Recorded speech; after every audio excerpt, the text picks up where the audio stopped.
मित्रों नमस्कार, मेरा नाम है दीपिका और स्वागत है आप सभी का। तो हम यहाँ पे आज एक ऐसी लिस्ट के बारे में चर्चा करने वाले हैं जिसको कि ट्रंप ने रिलीज किया, वो भी वेनेजुएला के ऊपर अटैक के कुछ घंटे के बाद में ही उन्होंने ये लिस्ट रिलीज की हुई है जिसमें 120 देशों का नाम है, जिसमें चाइना, पाकिस्तान, भूटान, इंडिया के सारे अड़ोसी पड़ोसी देशों का नाम है, लेकिन उसमें इंडिया का नाम नहीं है। तो जानेंगे आज के सेशन में इसमें इंडिया का नाम क्यों नहीं है और ये इंडिया के लिए किस तरीके से पॉजिटिवली या नेगेटिवली इंडिया को इंपैक्ट कर सकती है, और ये लिस्ट ट्रंप ने क्यों जारी की हुई है, इसके पीछे का मकसद क्या हो सकता है उनका। तो यहाँ पे आज के सेशन में सारी चीजों को हम जानेंगे, तो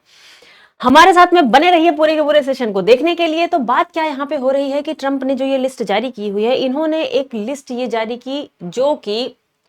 अमेरिका के अंदर में इमिग्रेंट्स जो होते हैं, जो अप्रवासी लोग होते हैं, अमेरिका में बाहर के देशों से जो लोग आते हैं अमेरिका के अंदर में, उनको जो अमेरिका की तरफ से वेलफेयर मतलब कल्याणकारी जो योजनाओं के तहत उनको फायदा दिया जाता है, उनमें से कितनी कंट्रीज के जो लोग होते हैं उसको रिसीव करते हैं और कितनी कंट्रीज के लोग रिसीव नहीं करते या कितने परसेंट में रिसीव करते हैं, उस टाइप की लिस्ट यहाँ पे ट्रंप की तरफ से जारी की गई है, जिसमें इंडिया का नाम नहीं है। ये सोचने वाली बात है कि इंडिया का नाम यहाँ पे क्यों नहीं है, क्योंकि ये एक इंडिया के लिए काफी पॉजिटिव तरीके की न्यूज हो सकती है। क्योंकि आप जैसे देखोगे ये लगभग 120 देशों की जो है लिस्ट जारी करी ट्रंप ने अपने ट्रुथ सोशल के ऊपर में जाकर के, इनका जो अपना सोशल मीडिया प्लेटफॉर्म है वहां पे जाकर के उन्होंने ये लिस्ट जारी करी और जिसमें सारी कंट्रीज का नाम उन्होंने लिखा। और आप देखोगे चाइना है, यहाँ पे चाइना के लोग लगभग 32-33% चाइना के लोग जो अमेरिका के अंदर में रहते हैं, वो अमेरिका की तरफ से जो वेलफेयर स्कीम्स चलाई जाती है एक तरीके से उनका फायदा वो उठाते हैं। और यहाँ पे आप देखोगे कि पाकिस्तान भी है, लगभग पाकिस्तान के 40 से 41% लोग जो अमेरिका के अंदर में रहते हैं वो अमेरिका की तरफ से दी जाने वाली जो वेलफेयर है स्कीम्स है उनका फायदा उठाते हैं। और सबसे नंबर पे आता है यहाँ पे भूटान में के लगभग 81 से 82% लोग जो है इन सारी स्कीम्स का फायदा उठाते हैं।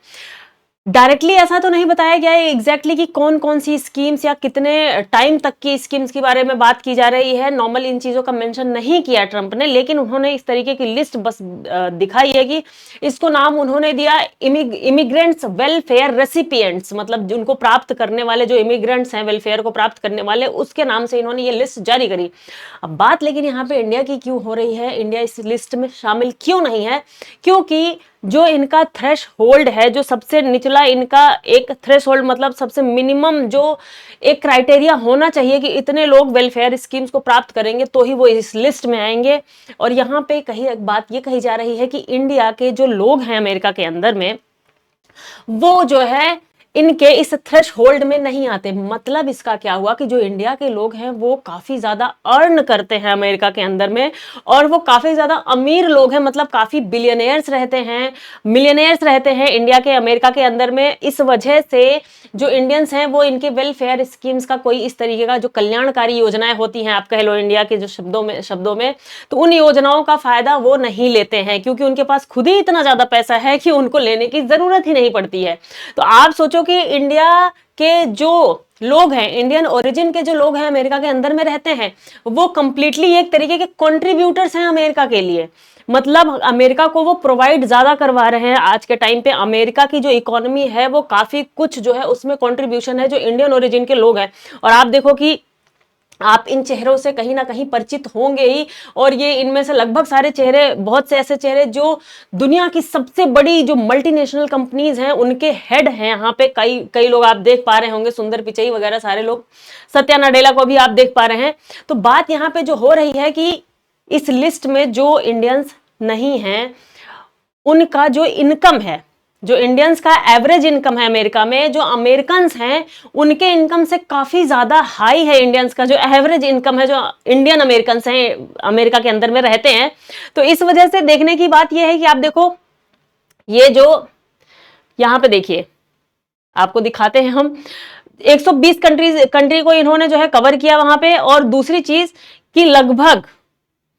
Indian American household are among the highest earners in the country. जो इनकी प्यू रिसर्च सेंटर है, अमेरिका का जो थिंक टैंक है, जो रिसर्च सेंटर है, उन्होंने खुद ये लिस्ट निकाली हुई थी कि जो इंडियन अमेरिकन हैं वो काफी ज्यादा हाई अर्न करने वाले लोगों में से आते हैं। आप देखो द मीडियन इनकम, मतलब जो मीडियन जो एवरेज एक तरीके की आप इनकम कह लो इनकी, वो कितनी है, $1,51,000 है इंडियंस की, मतलब एवरेज इनकम कह लो। उसमें भी बहुत से लोगों को जो बहुत ज्यादा अर्न कर रहे होंगे थोड़े बहुत कुछ कम भी अर्न कर रहे होंगे, लेकिन ओवरऑल आप देखो ये काफी अच्छे लेवल की इनकम आप कह सकते हो। इंडिया के पर्सपेक्टिव से आप करोड़ों में ये इनकम जो है काउंट कर सकते हो यहाँ पे।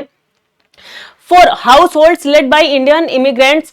the number was even higher at around 1,56,000, far above that of many Americans. काफी अमेरिकन से ऊपर जो है हमारे जो इंडियन हाउस होल्ड है वहां पे उनकी जो इनकम है वो काफी ज्यादा हाई है। Many Indians arrive through the,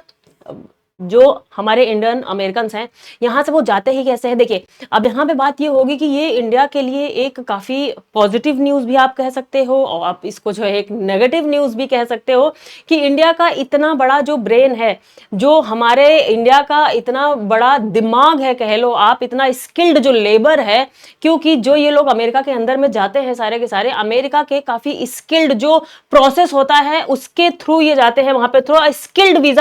visa programme. Skilled visa programme मतलब कि जो इनका कि ऐसे ही लोग अमेरिका में आ सकते हैं जिनके अंदर में ये क्वालिटीज हैं, जो क्वालिफिकेशंस है, जैसे आईआईटीएंस हो गए, वहां के टॉपर सारे लोग आप देखोगे कि सबका टारगेट होता है कि हमें यूएस में जाकर के जॉब करनी है। तो यहाँ पे ऐसे ही लोग वहां पे जाते हैं और आप देख रहे हो वहां पे जाने के बाद में उनको इतने अच्छे हाई पेइंग इनकम मिल रही है। तो हमारे यहाँ पे हमारे लिए ये एक लेसन हो सकता है कि कम से कम हमारे यहाँ पे कुछ ऐसी चीजें की जाए कि इनको हमारे इंडिया के अंदर में ही रोका जाए, इन ब्रेन्स को, और इनका जो आउटपुट है, इनका जो दिमाग है उसको हमारे इंडिया के डेवलपमेंट में लगाया जाना चाहिए।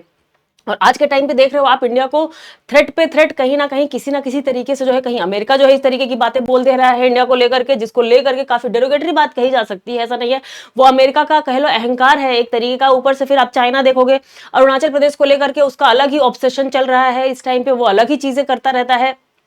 कभी इंडियंस को वहां पे रोक लेता है कि आप अगर अरुणाचल प्रदेश से हो तो आप जो है इंडिया के हो ही नहीं, आपका वीजा ही वैलिड नहीं, आपका पासपोर्ट वैलिड नहीं है इंडिया का। इस तरीके की चीजें जो है चाइना करता रहता है। तो हमारे लिए एक बहुत बड़ा लेसन है और ये बहुत ही पॉजिटिव न्यूज भी है कि एक तो अमेरिका को, ट्रंप को भी ये समझना चाहिए कि हमारे इंडियंस कितने बड़े कंट्रीब्यूटर्स हैं उनके खुद की इकोनॉमी में, और जो आंख उठा करके बार बार इंडिया को दिखाते रहते हैं। और दूसरी चीज ये है कि हमारे लिए ये एक लेसन है कि हमको किसी भी तरीके से हमारे इस ब्रेन को इंडिया के अंदर में रोकना चाहिए, जिससे कि इंडिया को ज्यादा से ज्यादा इन सारी चीजों का हमें फायदा हो सके। और अगली चीज ये है कि आखिरकार ट्रंप ने यह सारी चीजें अभी ही क्यों की। ऐसा लग रहा है कि ट्रंप दिखाना चाहते हैं कि देखो हमारे जो है कल्याणकारी योजनाओं पे कितने देश हैं, कितने देश के लोग हैं वो हमारे कंट्री के अंदर में रहते हैं, कि तुरंत वेनेजुएला के ऊपर में अटैक किया और तुरंत कुछ ही टाइम बाद ये इतनी बड़ी लिस्ट निकाल दी कि देख लो हमारी एक तरीके की खैरात है तुम लोगों के लिए, कि हम खैरात तुमको बांट रहे, तुम्हारे अंडर पे हो। एक तरीके का मॉरल या साइकोलॉजिकल प्रेशर बनाने का एक तरीका कह सकते हो आप, क्योंकि इसमें बहुत सी कुछ ऐसी चीजें मेंशन नहीं थी कि हाँ जिसकी वजह से ये कहा जा सके कि हाँ ये बहुत ही ऐसी रिपोर्ट हो सकती है जो अमेरिका के पर्सपेक्टिव से बहुत ही डिफरेंट रिपोर्ट होगी। ये तो नॉर्मल सी रिपोर्ट है कि वेलफेयर स्कीम चल रही है, उसमें कौन से देश के लोग जो है उसमें उसका फायदा उठा रहे हैं, तो ये तो नॉर्मल सी चीज थी। लेकिन यहाँ पे उनका ये तरीका यही लग रहा है कि ट्रंप इसको दिखा करके ये बताना चाहते हैं कि समझो कि तुम लोग मेरी खैरात पे हो। तो देखते हैं इन सारी चीजों में और आगे क्या डेवलपमेंट होता है, और इंडिया को लेकर के उनके रिमार्क्स कंटिन्यूअसली आते ही जा रहे हैं, उस पर भी हम चर्चाएं करेंगे आगे किसी अदर सेशन में। क्योंकि आप देखोगे हमारी तरफ से जो वेनेजुएला को लेकर के जो रिएक्शन दिया गया है उसको लेकर के काफी क्रिटिसिज्म हो रहा है इंडिया का, उसको भी हम जानेंगे किसी अगले सेशन में अपने। तब तक के लिए बने रहिए हमारे साथ में, खाते पीते मस्त रहिए। धन्यवाद।